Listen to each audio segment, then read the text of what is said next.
Shape مین کی کہانی دفعہ کا ذکر ہے کہ ایک خاموش گاؤں کی سرسبز پہاڑیوں میں ایک شخص رہتا تھا جس کا نام فن تھا، جسے سب او شیپ مین کے نام سے جانتے تھے۔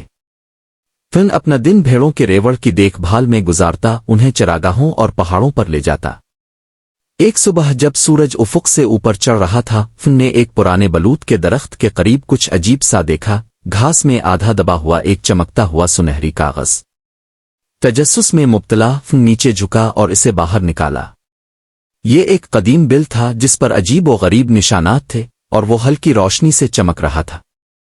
جب وہ اسے غور سے دیکھنے لگا ہوا میں ایک مدھم سی آواز سنائی دی، یہ خواہشات کا بل ہے، 3 خواہشیں کرو اور وہ پوری ہوں گی۔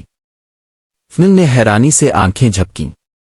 یہ یقیناً کوئی خواب لگتا تھا، مگر بل بدستور چمکتا رہا جیسے اسے آزمانے کا اشارہ دے رہا ہو۔ بغیر کسی ہچکچاہٹ کے فن نے اپنی پہلی خواہش کی، میں چاہتا ہوں کہ میری بھیڑیں ہمیشہ سبز ترین چراگاہیں تلاش کریں۔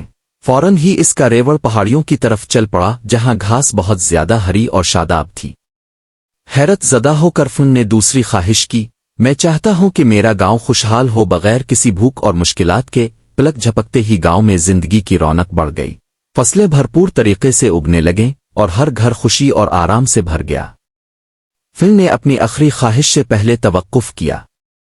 اس نے گہرائی سے سوچا، بل کی اصل طاقت کو سمجھتے ہوئے گہری سانس لے کر اس نے آہستگی سے کہا، میں چاہتا ہوں کہ اس سرزمین پر چلنے والے تمام لوگوں کے لیے امن اور خوشی ہو۔ بل سنہری دھول میں بدل گیا اور ہوا میں بکھر گیا۔ اس دن کے بعد گاؤں اور اس کے لوگ ہمیشہ سکون اور ہم آہنگی سے رہے، ان کی زندگیاں ہمیشہ کے لیے شیپ مین کی سادگی اور جادوئی بل کے چھونے سے بدل گئیں۔